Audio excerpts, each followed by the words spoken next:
Hey everyone! Tonight, I'm standing on my front porch, the air thick with the stench of charred hot dogs and cheap beer. My heart pounding as their voices slice through the summer dusk like knives. Across the lawn, my neighbors Karen and Rick, the self-appointed royalty of Maplewood Drive, are holding court at their barbecue, their laughter sharp and cruel aimed right at me. "You don't belong in this neighborhood," Karen sneers loud enough for the whole block to hear her wine glass glinting under the string lights.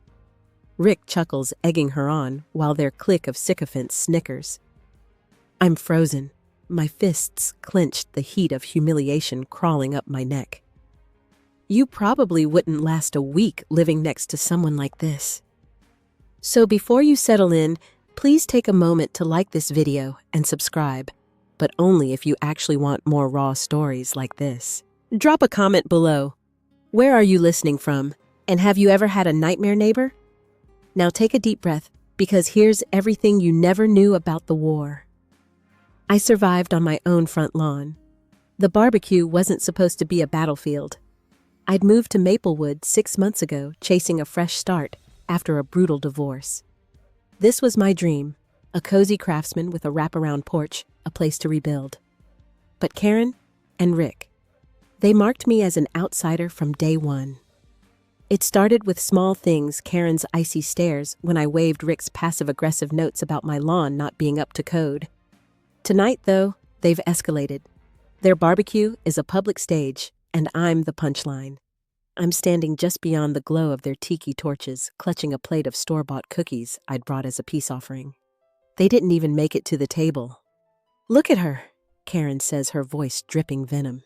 Thinks she can buy her way in with Walmart crumbs. The crowd laughs, and I feel the sting of every eye on me. I want to scream, to march over and flip their flimsy plastic table into the grass. Instead, I turn back to my house, the cookies trembling in my hands. Inside, I slam the plate onto the counter, shards of chocolate chips scattering like my composure. The kitchen smells of lemon cleaner, but it can't mask the bitterness rising in my chest. I pace my sneakers, squeaking on the hardwood, replaying Karen's words.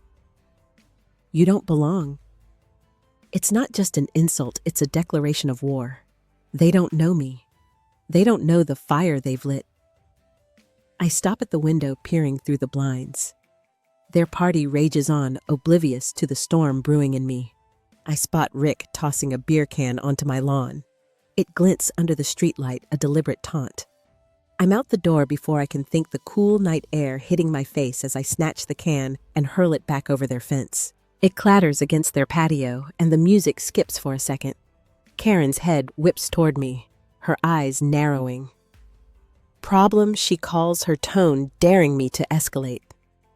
I don't answer. Not yet. But the rage in my gut is a living thing clawing for release.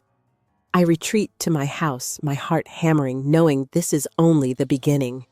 The conflict sharpens when I overhear them later, their voices carrying through the open window. She's gotta go, Rick mutters, and Karen agrees, her laugh low and mean. We'll make her life hell. It's a gut punch. They're not just mocking me, they're plotting. My hands shake as I pour a glass of water, the faucets hiss, drowning out their voices, but not my fear. What does make her life hell mean? I'm alone here. No family nearby, no allies in this neighborhood. The weight of their threat settles like damp rot in my chest. The climactic action comes at midnight. I can't sleep, their words looping in my mind. I grab my phone and start researching the neighborhood's power structure. That's when I find it, the HOA. Karen and Rick have been running it like their personal fiefdom, enforcing rules to bully anyone who doesn't kiss their ring. But there's an election coming. A wild, reckless idea sparks. What if I ran for president? What if I took their power away? I laugh out loud, the sound sharp in the silent house. It's insane. I'm a nobody here. But the thought of their faces when I win, it's intoxicating.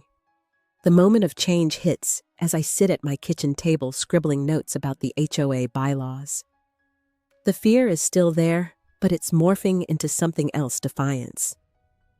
They think I don't belong. I'll show them I do. I'll fight for my place here, not with screams or thrown cans, but with strategy. I don't know how to run a campaign, but I've survived worse than Karen and Rick. My divorce taught me that. I close my notebook, the pen's ink smudging under my thumb. This is my home, and I'm done hiding. Their barbecue is still a dull roar outside, but it feels distant now. I'm not the woman who stood shaking on her porch an hour ago. I'm someone new, someone who's ready to fight. And trust me, this is just the start. Karen and Rick have no idea what's coming. The morning after the barbecue, my front yard feels like a crime scene littered with stray napkins and a crushed beer can I missed last night. The air smells of dew and gasoline from Rick's idling truck across the street, its rumble a low taunt. I'm out here with a trash bag cleaning up their mess when I notice the wooden stake driven into the grass near my mailbox. A bright orange string stretches from it, cutting across my lawn toward their property. My stomach twists. This isn't just litter they're marking territory, claiming a slice of my land like I'm some squatter. The rage from last night reignites a hot coil in my chest, and I march toward their house, the stake clutched in my fist. Karen's on her porch, sipping coffee, her blonde hair pulled into a tight bun that matches her smirk. Rick's beside her, fiddling with a tape measure, his flannel shirt straining over his gut. Morning neighbor Karen calls her voice syrupy with fake sweetness. Noticed your lawn's a bit off our line. I hold up the stake, my hand trembling, but my voice steady. This was in my yard. Care to explain? Rick snorts, not looking up. HOA rules. Property lines are clear. You're encroaching. Encroaching? I've got the deed, the surveyor's map from when I bought this place. My yard's mine, down to the last blade of grass. The conflict erupts when I step closer, pointing at the string slicing through my flower beds. This is my property, Rick. Move it or I will. Karen sets her mug down with a deliberate clink, her eyes narrowing. You don't get to make demands, newbie. We've been here 10 years. You're nobody. The word hits like a slap, but I don't back down. I'm calling a surveyor, I snap. This ends today. Rick finally looks up, his face red. You want to play hardball? Fine. We'll make sure you regret it. The air crackles, neighbors peeking through blinds, and I realize this is no longer about a stake, it's about power. Our voices climb a screaming match that echoes down Maplewood Drive. Karen's shrieking about community standards, Rick's bellowing about outsiders, and I'm shouting back, my throat raw, every insult from the barbecue fueling me. You don't own this street, I yell, and Karen lunges forward, her finger jabbing an inch from my face. You're a mistake, and we fix mistakes. The street goes quiet, her words hanging like smoke. I'm shaking not from fear, but from the urge to shove that stake right back into their perfect lawn. I rip the orange string from the ground, snapping it in my hands. It's a small act, but it feels like tearing down their whole facade. Rick charges toward me, his boots stomping, but I hold my ground, the broken string dangling from my fist. Try that again, I say, my voice low, and you'll deal with more than the HOA. He stops short, his jaw tight, and for a second, I see something flicker in his eyes, uncertainty. Karen grabs his arm, hissing, Not worth it. But the damage is done. The neighbors are watching phones out recording. I've drawn first blood. The climactic blowback hits that afternoon. I'm on the phone with a surveyor scheduling a visit when a police cruiser rolls up. My heart sinks. A cop, middle-aged with a buzz cut, knocks on my door. Ma'am, we got a complaint, vandalism, and threats. My mouth goes dry. Karen and Rick reported me.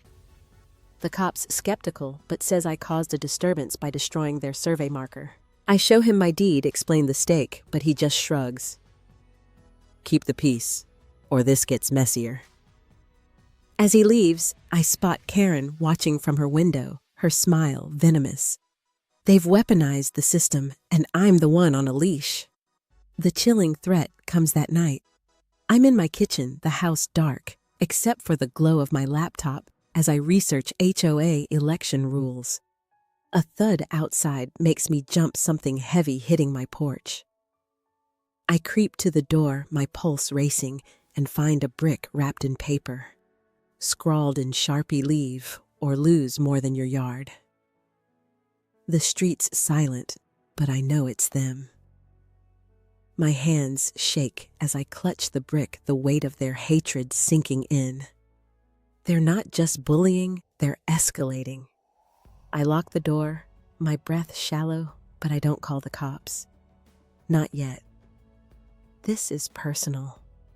The moment of realization hits as I sit on the couch, the brick on the coffee table like a ticking bomb.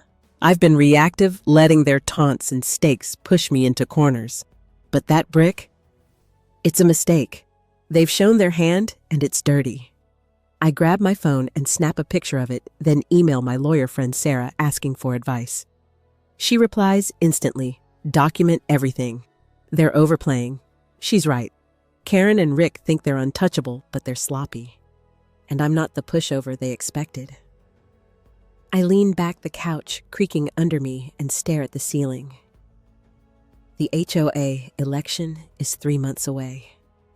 If I'm going to fight, I need a plan not just to survive their attacks, but to dismantle their kingdom. Last night's idea to run for president feels less crazy now. It's a weapon, a way to hit them where it hurts. I don't know the first thing about campaigns, but I know how to survive, and I'm learning how to fight back. The brick on my coffee table stares at me like a dare, its Sharpie scrawled threat, leave or lose more than your yard, burning into my brain. It's been 2 days since the police cruiser rolled away, and Maplewood Drive feels like a minefield. The morning sun glints off dew-soaked lawns, but the air carries a sour edge like rotting fruit. I'm out front pretending to weed my flower beds, but really, I'm watching their house. Karen's car is gone, but Rick's truck squats in their driveway, a hulking reminder of their presence. I'm not just paranoid, I'm on edge because they've upped their game. Last night, I found my trash cans tipped over coffee grounds and eggshells smeared across my driveway. No proof it was them, but I know. The poison in the air isn't just their hatred, it's their sabotage creeping closer. The conflict sharpens when I spot the first real evidence of their escalation. My mailbox, a sturdy black box I installed myself, is hanging open, its door, bent like someone took a crowbar to it. Inside, my bills and a package are soaked, reeking of bleach. My stomach churns as I pull out the dripping mess, the chemical sting burning my nose. This isn't kids pulling pranks. Karen and Rick are targeting me, trying to break me piece by piece. I glance at their house, my pulse hammering.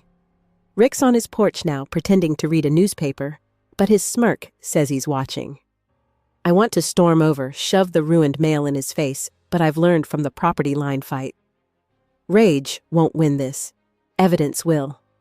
I decide to fight dirty too.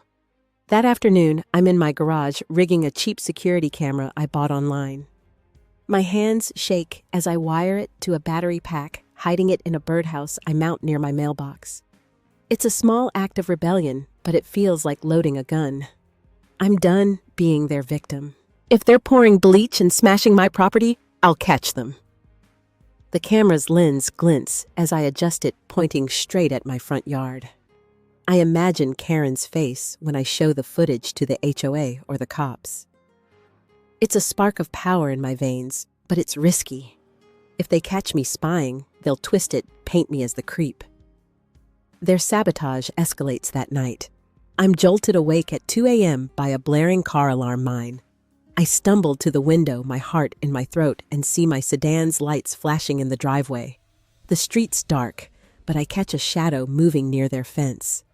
My bare feet hit the cold hardwood as I race downstairs, yanking open the front door. The alarm's wail is deafening, and my car's hood is smeared with something dark paint, maybe tar.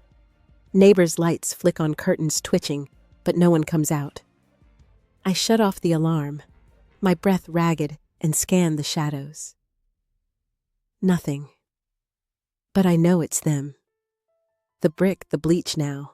This they're relentless. The climactic action is my decision to spy for real. Back inside, I grab my phone and creep to my attic where a small window overlooks their backyard. My heart's pounding so loud, I swear they'll hear it. The attic smells of dust and old wood, and I kneel by the window, my phone's camera zoomed in. Their backyard is lit by a single floodlight, and I see Rick dragging something, a trash bag heavy and lumpy, toward their shed. My hands shake as I record the footage, grainy but clear enough. What's in the bag? Tools, more bleach, evidence of worse. I don't know, but it's something they don't want seen. I save the video, my chest tight with a mix of fear and triumph. I'm in their game now, and I'm playing to win. The blowback comes the next morning. I'm checking the birdhouse camera's footage on my laptop when I hear a knock, sharp, aggressive. It's Karen, standing on my porch in a crisp white blouse, her face a mask of fake concern. "We had a break-in last night," she says, her voice syrupy. "You see anything?" I freeze my laptop screen, showing Rick in that bag. She's fishing, testing if I know. My mouth goes dry, but I play dumb. "Nope, slept through it." Her eyes narrow, searching mine, and for a second, I think she knows about the camera. "Well, she says we're watching everyone. It's not a neighborly warning. It's a threat." She leaves, and I lock the door. My hands clammy. They're circling, and I'm exposed. The moment of change hits as I sit at my kitchen table replaying the attic footage. Rick's bag could be nothing, yard waste old junk, but it feels like a key. I've been reacting, dodging their attacks, but this video is leverage. I email it to Sarah, my lawyer friend, with a note. "Can this help?" Her reply is quick. "Keep recording. Build a case." She's right. Karen and Rick think they're untouchable, but I'm not just surviving anymore. I'm hunting. The HOA election is 2 months away, and I'm starting to see a path. If I can prove they're breaking rules, harassing me, I can turn the neighborhood against them. It's a long shot, but it's mine. I lean back, the chair creaking, and glance at the brick still on my coffee table. It's not just a threat now, it's a reminder. They wanted a war, and I'm giving them one. My camera's rolling, my resolve hardening. Karen and Rick don't know it yet, but they've just made their first real mistake. The air in my kitchen is heavy with the scent of burnt toast, a casualty of my distracted morning, as I stare at the flyer I've just printed. Bold letters scream, "Vote for change. Elect me HOA president." My name's there in crisp black ink, a declaration of war against Karen and Rick. It's been a week since I caught Rick dragging that mysterious bag in my attic footage, and my birdhouse camera's been rolling, capturing nothing conclusive yet, just their glares and Karen's pointed glances at my yard. But the HOA election is 7 weeks away, and I'm done waiting for their next move. Today, I'm taking the fight to them. My heart's racing, not just from nerves, but from the thrill of flipping their game board. I grab the stack of flyers and head out, the July sun already baking Maplewood Drive. The conflict ignites at the neighborhood's monthly HOA meeting held in the community center, a squat brick building that smells of stale coffee and Lysol. I slip in late, clutching my flyers, the room buzzing with familiar faces, retirees, young parents, and of course Karen and Rick perched at the front like royalty. Karen's in a blazer, her smile practiced while Rick's arms are crossed, his eyes scanning for dissent. The agenda drones on pet policies pool hours until I stand, my voice cutting through the hum. I'm running for HOA president. The room goes silent, forks pausing over potluck casseroles. Karen's smile freezes and Rick's jaw tightens. I hold up a flyer, my hand steady despite the adrenaline. This neighborhood deserves fairness, not favoritism. The crowd murmurs, some nodding, others whispering. I've just thrown a match into their kingdom. I pass out flyers, weaving through folding chairs. An older woman, Mrs. Delgado, grabs my arm, her eyes bright. "About time someone stood up to them," she whispers, glancing at Karen. It's a spark of hope, but it's snuffed out fast. Karen strides over her heels, clicking, and snatches a flyer from my hand. "Cute," she says, loud enough for everyone to hear. "But you're in over your head, sweetheart." She tears the flyer in half, letting the pieces flutter to the floor. The room watches, and I feel the weight of every stare. I don't flinch. "We'll see," I say, and walk away, my pulse hammering. It's a small victory, but it's mine. Their smear campaign starts the next morning. I wake to a barrage of emails from the neighborhood listserv forwarded by a sympathetic neighbor. The subject lines are vicious, new candidate, unstable, and unqualified, protect our community from outsiders. Karen's name isn't on them, but her venom is. The emails paint me as a troublemaker, citing the property line dispute and the police visit after the brick incident, twisted to make me the aggressor. One even claims I'm mentally unfit, hinting at my divorce, which they must have dug up from gossip. My stomach churns as I read the coffee in my hand going cold. They're not just fighting dirty, they're trying to bury me. I find my flyers defaced. I'd posted them on community boards around the neighborhood by the park, the mailbox cluster. Now they're scrawled with red marker, "Liar, loser, go home." I'm ripping one down the paper, crinkling in my fist, when a jogger slows, eyeing me. "You really stirring all this up?" he asks, not unkindly. I nod, my throat tight. Someone has to. He shrugs and jogs off, but his question lingers. Am I stirring it up, or am I just fighting back? The doubt creeps in, but I shove it down. Karen and Rick don't get to win this easily. The climactic action is my counterstrike. I can't match their smear campaign's reach, but I can fight smarter. I spend the evening designing a new flyer, this one listing HOA violations. I've documented Karen's unapproved shed, Rick's illegal parking of his truck on the street.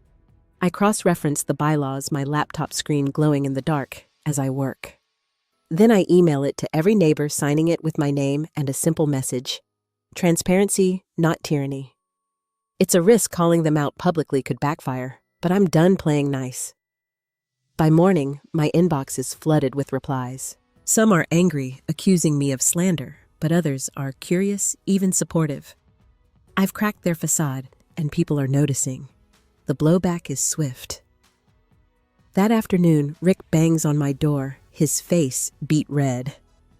I crack it open, keeping the chain on my phone recording in my pocket. "You think you're clever?" he snarls. "Keep this up, and you'll wish you never moved here." His voice is low, but the threat's clear. I meet his eyes, my fear buried under defiance. "I'm not going anywhere, Rick." He storms off, but not before kicking my flower pot, shattering it across the porch. I close the door, my hands shaking, but I'm not broken. That recording, it's another piece of evidence, another nail in their coffin. The moment of change comes late that night. I'm in my living room, sweeping up the dirt from the broken pot, when Mrs. Delgado texts me. "Saw your email. I'm with you." It's just one ally, but it's enough. I realize I'm not alone anymore. Karen and Rick's smear campaign is loud, but it's sloppy, alienating people who've chafed under their rule. I sit on the couch, the broom still in my hand, and replay Rick's threat in my mind. It's not just about the HOA anymore. It's about survival. But for the first time, I feel like I'm gaining ground. The election's still weeks away, and they're scared. Good. They should be. The August heat clings to Maplewood Drive like a fever, the asphalt shimmering as I staple another flyer to the community board by the park. My campaign for HOA president is gaining traction. Neighbors are whispering about my emails exposing Karen and Rick's violations, and I've got a small but growing crew of supporters. Mrs. Delgado's been my rock, hosting coffee meetups to rally votes. But the real surprise is Jake, a quiet mechanic who lives 2 houses down. He's been burned by Karen's petty fines for his vintage car and offered to help me canvass. We've spent weeks knocking on doors, his easy laugh balancing my intensity. Tonight, we're planning a big push at the neighborhood block party where I'll pitch my vision to the whole street. My stomach's knotted with hope and dread. Karen and Rick are losing their grip, but they're not done fighting. The conflict explodes at the block party, a sweaty sprawl of folding tables and blaring pop music in the cul-de-sac.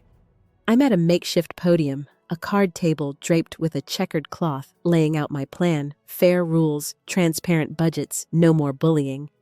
The crowd's mixed, some nodding, others sipping beers with skeptical smirks. Jake's beside me, passing out my new flyers, his flannel shirt rolled up in the heat. Karen and Rick are here too, holding court by the grill, their laughter loud and forced.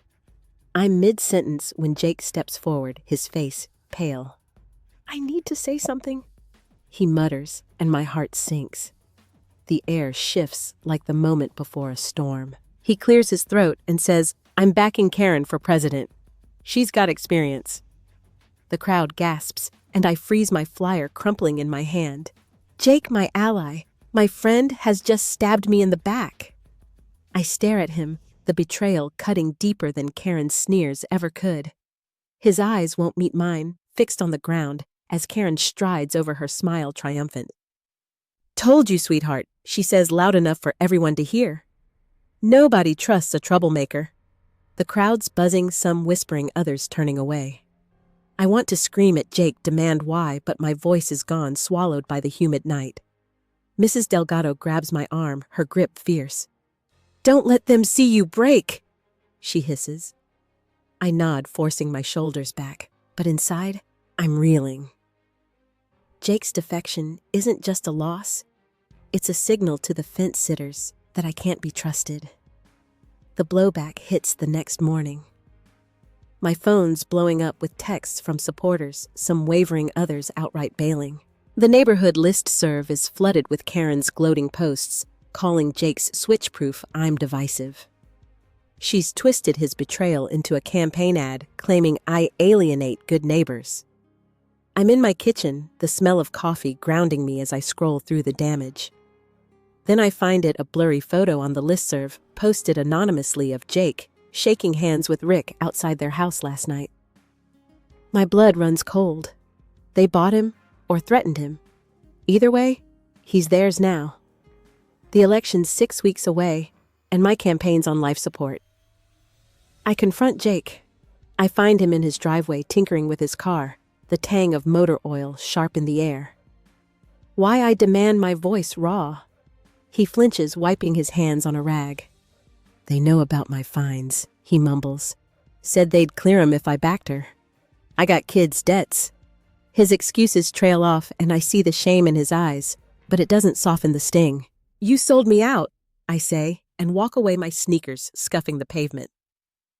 The betrayal's personal now, a wound that's all trust and no logic. I trusted Jake, and he chose their bribe over me. The climactic action is my pivot. I can't undo Jake's flip, but I can fight smarter.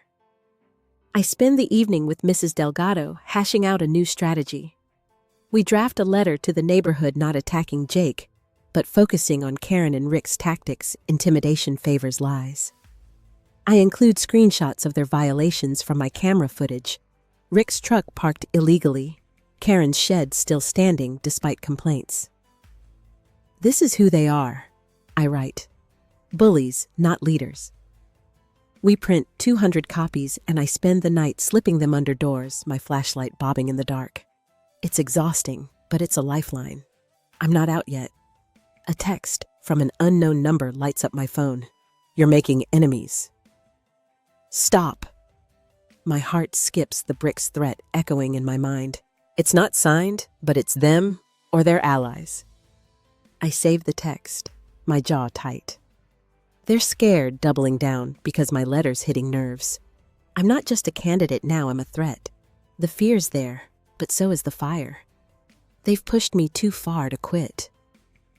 The moment of change hits as I sit at my kitchen table staring at the text.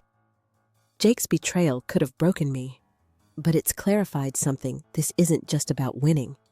It's about exposing Karen and Rick for what they are. I've lost an ally, but I've gained clarity. The neighborhood's watching, and every move they make, every bribe, every threat, is another crack in their armor. I pull up my laptop, starting a list of every neighbor who's wavered, every door I need to knock on. The election's still in play, and I'm not done fighting. Karen and Rick think they've won, but they've just lit a bigger fire under me. The community center's fluorescent lights buzz overhead, casting harsh shadows on the folding chairs packed with neighbors. It's the September HOA meeting, 5 weeks until the election, and the room smells of burnt coffee and nervous sweat. My hands grip a manila folder stuffed with evidence printouts of my camera footage, the threatening text emails from Karen and Rick's smear campaign. Jake's betrayal last week gutted my momentum, but the letters I slipped under doors have stirred something. Neighbors are whispering, glancing at me, not all with suspicion. Tonight, I'm not just defending my campaign, I'm going for the jugular. Karen and Rick sit at the front, their smiles tight, but I can see the cracks, Rick's fidgeting, Karen's eyes darting. They know I'm coming for them. The conflict erupts when the floor opens for candidate statements. Karen goes first, her voice smooth as she touts stability and community pride, conveniently ignoring her shed's violation or Rick's truck fines. The crowd claps, but it's tepid, not the worship she's used to. I stand, my heart pounding, and walk to the podium, the folder heavy in my hands. This election's about truth. I start, my voice steady, despite the sweat on my palms. Karen and Rick have bullied this neighborhood for years, and I've got proof. The room goes silent, forks clinking against plates. I hold up a photo from my birdhouse camera, Rick's truck parked illegally, time-stamped. This is who they are, I say. Rule breakers who punish the rest of us. Karen's face flushes and Rick half rises, but I don't stop. I show the threatening text next, projecting it on the wall. This came after I called them out. They're not leaders, they're cowards. Karen snaps. That's slander, she shrieks, slamming her hand on the table. The crowd jumps, and I see Jake in the back, his face pale. You're a liar, desperate for attention, she continues, but her voice cracks, and it's not the composed Karen they know. I stay calm, flipping open the folder. Then explain this, I say, holding up a printout of their shed permit denial obtained from a public records request. The room buzzes, neighbors leaning forward. Mrs. Delgado stands, her voice sharp. I've been fined for less. Why do they get a pass? Others murmur agreement, and Karen's eyes widen. She's losing them, and it's glorious. The blowback is immediate. Rick storms to the podium, his finger jabbing at me. You're tearing this neighborhood apart, he roars, his breath hot with beer. The moderator, a nervous retiree named Tom, tries to intervene, but Rick's on a roll, calling me unhinged and obsessed. Some neighbors nod, the ones still loyal to them, but others look uneasy. I don't back down. I'm not the one sending threats, I say, pointing to the text on the wall, or bribing people to switch sides. I don't name Jake, but heads turn toward him, and he shrinks in his seat. The room's electric split between shock and anger, and I realize I've turned their attack into my moment. A new voice pipes up, Lila, a single mom who's kept quiet until now. I got a fine for my kid's bike on the lawn, she says, standing. But their shed's been up for years. Where's the fairness? The crowd erupts, some clapping, others shouting at Karen and Rick. Lila's not in my camp yet, but her courage shifts the tide. 2 more neighbors stand, airing grievances, unfair fines, ignored complaints. Karen tries to interrupt, her voice shrill, but Tom bangs his gavel, calling for order. I catch Mrs. Delgado's eye, and she nods, a fierce smile on her face. This isn't just my fight anymore, it's the neighborhood's. The climactic action is my closing move. I pass out copies of my evidence photos, text permit denials to every neighbor as they leave. Read it, I say. Decide for yourselves who's honest. It's a gamble.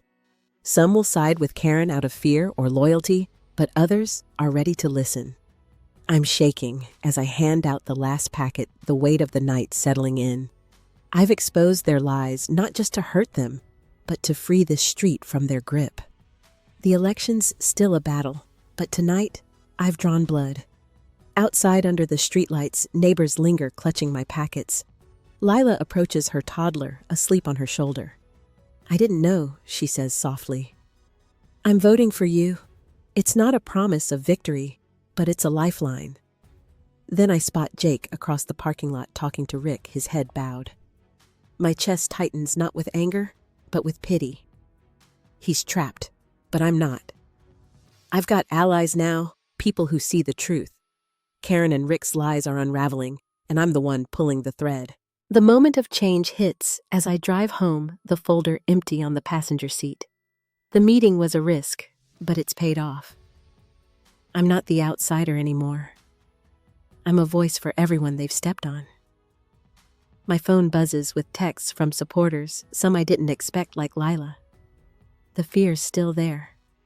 The brick's threat lingering in my mind, but it's drowned out by something new power.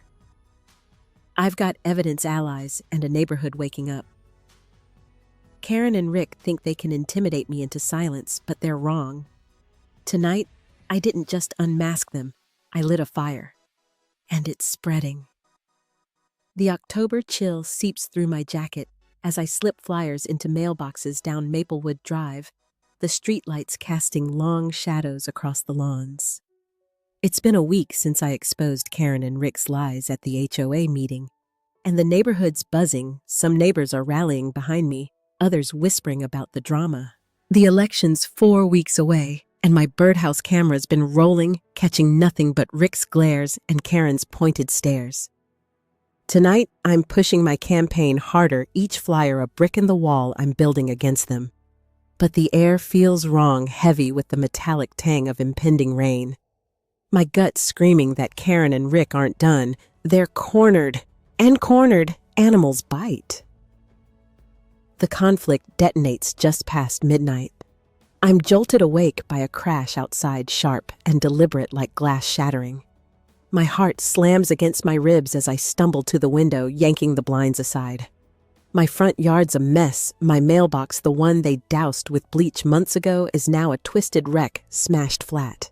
Spray paint glints wetly on my driveway, the word outsider scrawled in jagged red letters.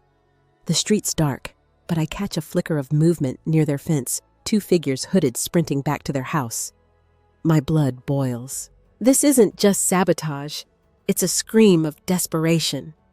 Karen and Rick are losing and they're lashing out.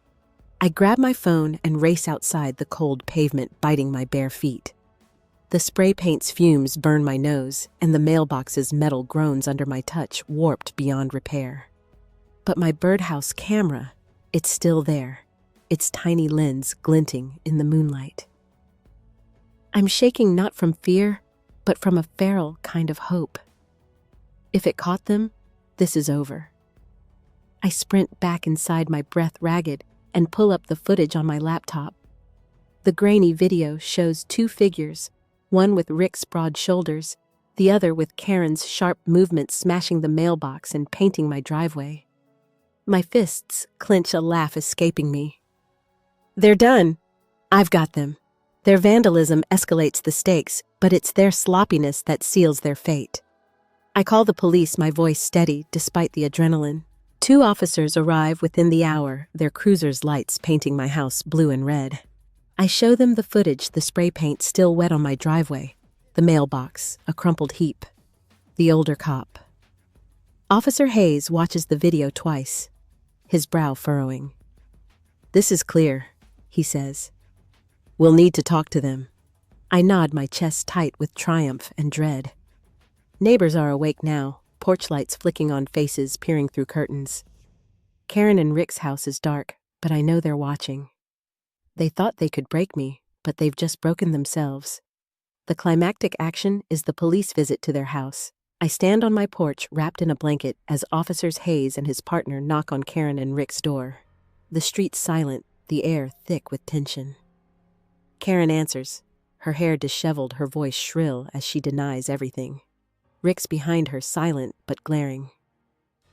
The cops aren't buying it, they've seen the footage. We're issuing a citation for vandalism, Hayes says, handing her a ticket. And we'll need you both at the station tomorrow. Karen's face crumples her fake innocence, shattering. Rick mutters something, but the door slams shut. The cops nod to me as they leave, and I feel it a shift. The neighborhood's watching, and their untouchable aura is gone. The blowback comes the next morning.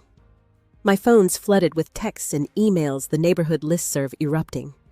Some call me a snitch, loyalists clinging to Karen and Rick's lies, but others, Lila Mrs. Delgado, even the jogger from months ago, are furious at them. They crossed a line, Lila texts. The vandalism's public, now the police report filed, and Karen posts a frantic listserv message claiming harassment by certain residents. It's a weak deflection, and the replies are brutal neighbors demanding answers, citing their own grudges. Their desperation's backfired, turning their allies into skeptics. But I'm not celebrating yet. They're wounded, not defeated, and I brace for their next move. I'm sipping coffee, the police report on the table, when Sarah, my lawyer friend, calls. "This is gold," she says. "File a civil suit if they keep pushing trespassing, property damage, harassment." Her words sink in the weight of legal trouble now hanging over Karen and Rick. I glance at the brick from months ago, still on my coffee table, its threat faded but not forgotten. They wanted me to run. Instead, I've trapped them. The election's closer, and this video could be the knockout punch I need. The moment of change hits as I sit there, the coffee's warmth grounding me. The vandalism was their mistake, a reckless swing that's cost them more than a citation. I'm not just a candidate now, I'm a force. The neighborhood's splitting, and I'm on the right side of the fracture. I pull up my campaign notes, adding the police report to my next flyer. This isn't just about winning anymore. It's about justice. Karen and Rick thought they could scare me off, but they've handed me the weapon to bury them. The war's not over, but for the first time, I feel like I'm winning. The community center is a pressure cooker, the air thick with the scent of sweat and overbrewed coffee as neighbors cram into rows of folding chairs. It's election night, 3 weeks since Karen and Rick's midnight vandalism imploded their police citation, fueling whispers of their downfall. My campaign's been relentless flyers, door-knocking, late-night strategy sessions with Mrs. Delgado and Lila. The neighborhood split, but the tide's turned. People are tired of Karen's fines and Rick's bullying. Tonight, the votes are in, and my heart's pounding like a war drum as Tom, the moderator, shuffles papers at the podium. Karen sits in the front row, her blazer crisp, but her smile brittle. Rick's beside her, his arms crossed, glaring at me. I'm in the back, clutching a water bottle, my palms slick. This is it, the moment I've fought for since that barbecue when they told me I didn't belong. The conflict peaks when Tom clears his throat and reads the results. HOA president, by a margin of 12 votes. He pauses, and the room holds its breath. You. He nods at me, and the crowd erupts, some cheering, others muttering. My name echoes in my head, unreal, as Mrs. Delgado hugs me, her perfume sharp and grounding. I've won. I've taken their throne. Karen's face twists, her composure cracking, as she whispers furiously to Rick. I stand, my legs shaky, and walk to the podium to accept my voice steady despite the adrenaline. This is our neighborhood, I say. No more fear, no more favorites. The cheers grow, but Karen's eyes burn into me, a promise of war. I've won the battle, but the fight's not over. I take my seat at the board table, the gavel in my hand, like a scepter. Neighbors clap Lila's toddler, waving a tiny flag she made for me. But Karen and Rick don't leave. They stay, their presence a dark cloud. Rick leans forward, his voice low but carrying.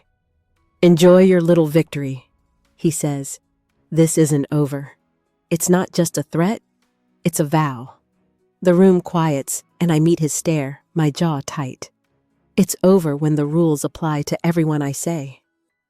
The crowd murmurs approval, but my stomach twists.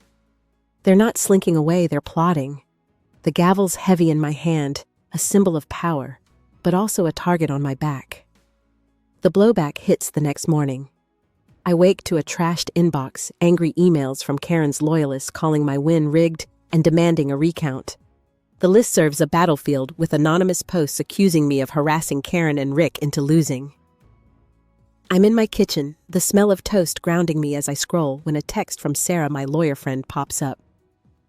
They're filing a complaint with the county claiming voter fraud. My coffee goes cold. It's a desperate move, baseless. Tom oversaw the vote himself, but it's meant to taint my victory to keep the neighborhood divided. Karen and Rick aren't just sore losers. They're trying to claw back control. I'm walking to the community center for my first board meeting when Rick steps out, blocking my path. His truck's parked illegally again, a deliberate taunt. "You think you're untouchable now?" He snarls, his breath sour with coffee. Karen's on their porch filming with her phone, her smile venomous.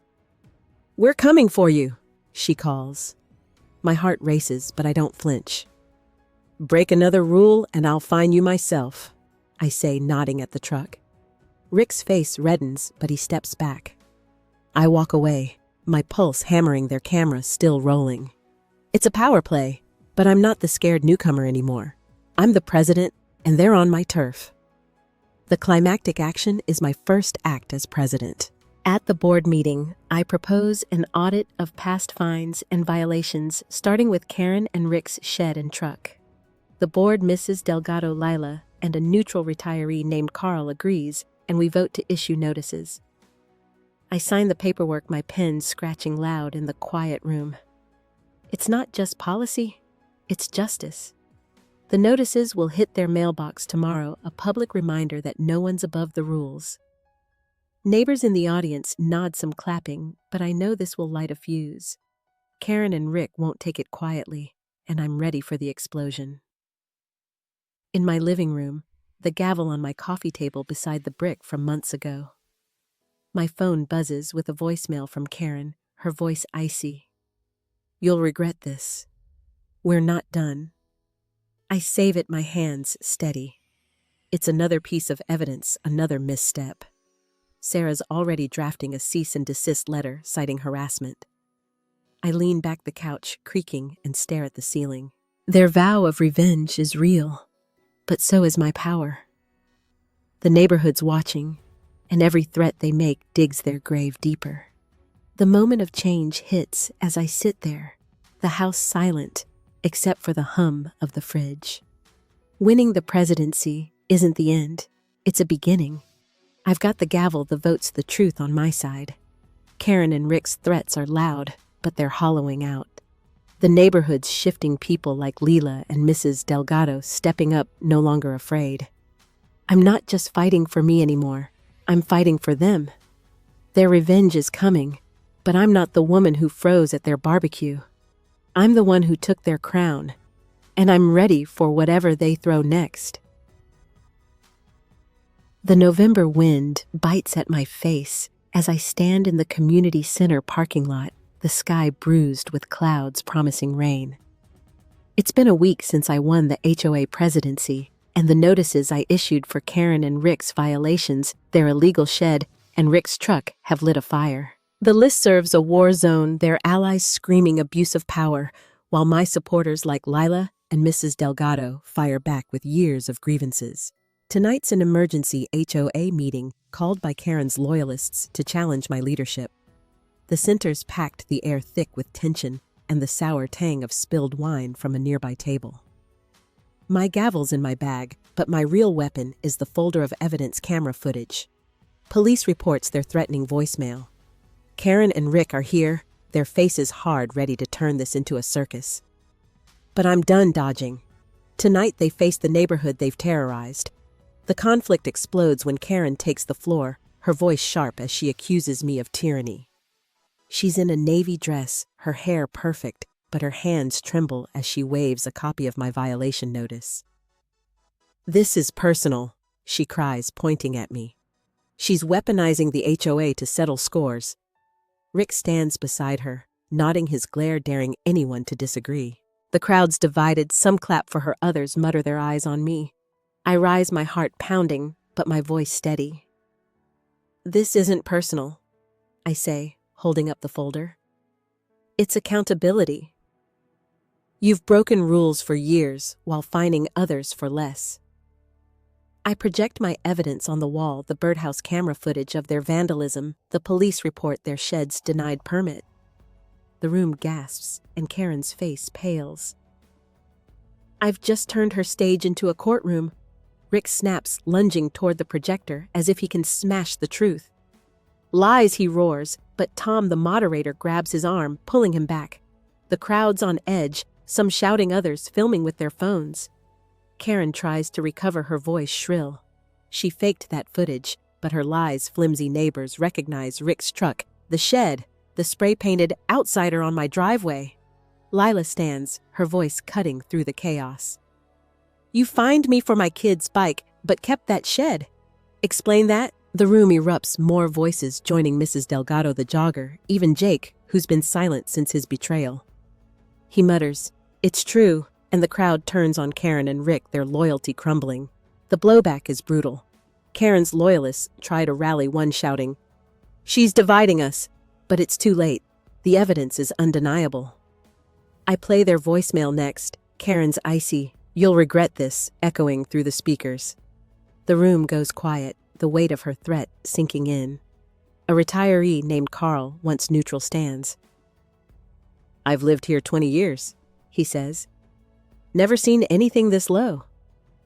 Others nod, and Karen's composure cracks. She's shaking her eyes, darting to Rick, who's silent, his fists clenched. The neighborhood's judgment is clear. They're not just rule breakers, they're predators. I stand tall, the gavel in my hand, feeling the shift. This isn't my fight anymore, it's theirs. Karen tries to flee. She grabs her purse, muttering about bias, and heads for the door, Rick trailing her. But Mrs. Delgado blocks their path, her small frame fierce. "You don't get to run," she says. "Face us!" The crowd chants. "Answer! Answer!" Karen freezes, her face a mask of rage and fear. She turns back, her voice low. "You'll all regret this," she hisses, but it's hollow. The room's against her phone, still recording their legacy, now a viral disgrace. Rick pulls her out, and the door slams behind them. The crowd cheers, but I'm not celebrating yet. Their exit feels too easy, like the calm before a storm. The climactic action is the vote that follows. With Karen and Rick gone, I propose enforcing their violations, fines, shed removal, truck compliance, or face legal action. The board agrees, and the crowd votes overwhelmingly in favor, a roar of approval shaking the room. It's not just a win, it's a reckoning. I sign the order, my pen steady, knowing this will hit them where it hurts their wallet, their pride. The neighborhood's watching, and for the first time, justice feels real. But their voicemail, those words, "We're not done," linger in my mind. They're down, but not out. Outside, as rain starts to fall, slicking the pavement. Lila hugs me, her toddler asleep in her arms. "You did it," she says, but her eyes are worried. Jake approaches, his head low. "I was wrong," he mumbles. "I'm sorry." I nod, not forgiving, but understanding he's a victim of their pressure too. The crowd disperses, neighbors clapping my shoulder, but I feel the weight of what's next. Karen and Rick's public shaming is complete, but their hatred's a live wire. I clutch my folder, the rain soaking my hair, and head home ready for whatever they throw. The moment of change hits as I walk the gavel in my bag, a quiet reminder of my power. Tonight wasn't just a showdown. It was a turning point. The neighborhood's awake, no longer cowed by Karen and Rick's reign. I'm not the outsider they mocked at that barbecue. I'm the leader who forced them to face their sins. Their threats still echo, but they're weaker now, drowned out by the community's voice. I've won this round, but the war's not over. I'm ready not just to defend my home, but to protect this street. They started this fight, but I'm ending it. The December frost crunches under my boots as I stand on my porch, the air sharp with the smell of pine from a neighbor's Christmas tree. It's been a month since the emergency HOA meeting, Where Karen and Rick face the neighborhood's judgment, their lies exposed by my evidence camera footage, police reports their own threatening words. The fines I issued as president hit hard. Their shed's gone. Rick's truck now parks legally, and their listserv rants have gone silent. But the real victory came yesterday, when a for sale sign stabbed into their lawn. Its red letters, a surrender flag. Today's their move-out day, and Maplewood Drive hums with quiet anticipation. My gavel's on the kitchen table, my folder of evidence locked away, but my heart's heavy. Not with triumph, but with the weight of everything this war cost me. The conflict surfaces one last time as their moving truck rumbles into view, its diesel fumes clouding the crisp morning. Karen and Rick are there directing movers, their faces drawn and bitter. Neighbors watch from porches, some openly staring, others pretending to rake leaves. I'm not hiding. I'm right here sipping coffee, my mug warm against my palms. Karen spots me and freezes, her eyes narrowing. She marches across the street, Rick trailing, his jaw tight. Happy now? She hisses, her breath fogging in the cold. You ruined us. Her voice is venom, but it's brittle like glass about to shatter. I set my mug down, my voice calm. You ruined yourselves. All I did was fight back. Rick mutters, this isn't over, but there's no fire left. He's deflated, a bully stripped of his club. The street's watching, and they know it. Karen tries to save face. She turns to the neighbors, her voice loud. We're leaving because we choose to not because of her. But no one's buying it. Lila, pushing her toddler's stroller, calls out. Good riddance. Mrs. Delgado claps from her porch, and others join a slow, deliberate applause that cuts deeper than any insult. Karen's face crumples, and she hurries back to the truck, Rick following. The movers keep working, stacking boxes marked fragile that I know hold more than dishes, their pride, their control, their reign. I watch, my chest tight, not with joy, but with relief. They're leaving, but the scars they left aren't. The blowback lingers in the whispers. Some neighbors still side with them, posting snide listserv comments about new management. The county dismissed their voter fraud complaint, but their loyalists haven't let it go, eyeing me like I'm the villain. At last week's HOA meeting, one demanded a recount, and I had to gavel her down, my voice firm, but my hands shaking. Karen and Rick's exit doesn't erase the division they sowed, it just shifts it. I'm president, but I'm also a target carrying the weight of every decision.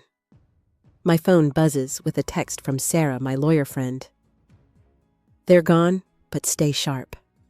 She's right. Peace is fragile, and I'm not naive enough to think it's permanent. The truck pulls away. Karen's in the passenger seat, staring straight ahead, but Rick glances back, his eyes meeting mine for a split second. There's no threat there, just defeat.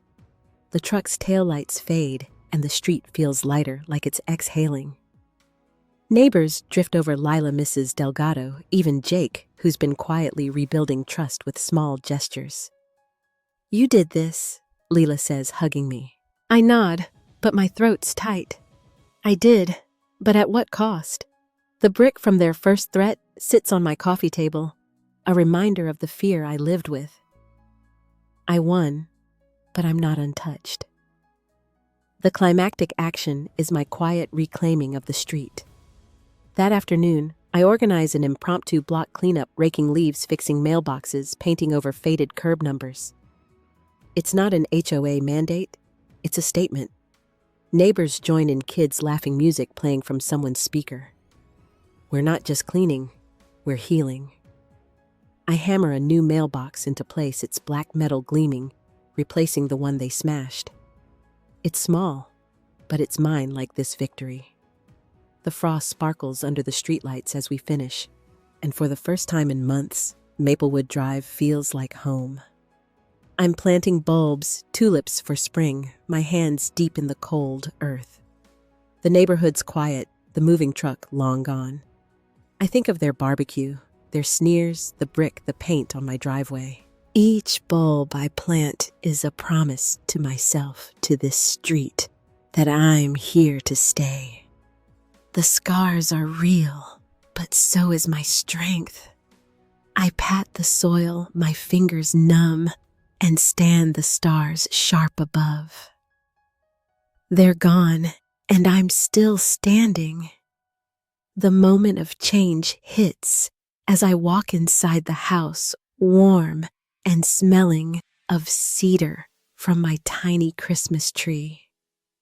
I'm not the woman who cowered after their first taunt.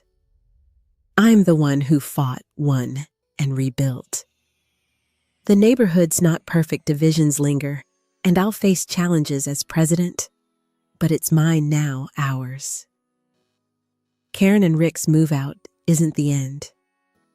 It's a beginning. I sit on the couch, the brick in my hands, and decide to bury it in the garden tomorrow. Not to forget, but to move forward. I've reclaimed my peace, and no one's taking it again. The war with Karen and Rick is over, but as I sit here, the quiet of my home feels both precious and hard-won. The cost was steep, sleepless nights, betrayal, the constant hum of fear that followed me like a shadow. I see it in the faint lines around my eyes, in the way I still check my camera footage before bed. But I also see the strength I didn't know I had, the fire that kept me standing when they tried to break me. Standing up to them wasn't just about winning. It was about claiming my right to exist here, to call this place home. Every flyer I printed, every meeting I faced, every bulb I planted was a step toward dignity, not just mine, but the neighborhood's. If you're dealing with someone toxic next door, please believe me, you're not crazy and you're not alone. You don't have to scream or fight their way. You can fight smart with truth and persistence. Maplewood Drive is healing, and so am I. We're stronger for it's scarred, but unbroken, ready for whatever comes next.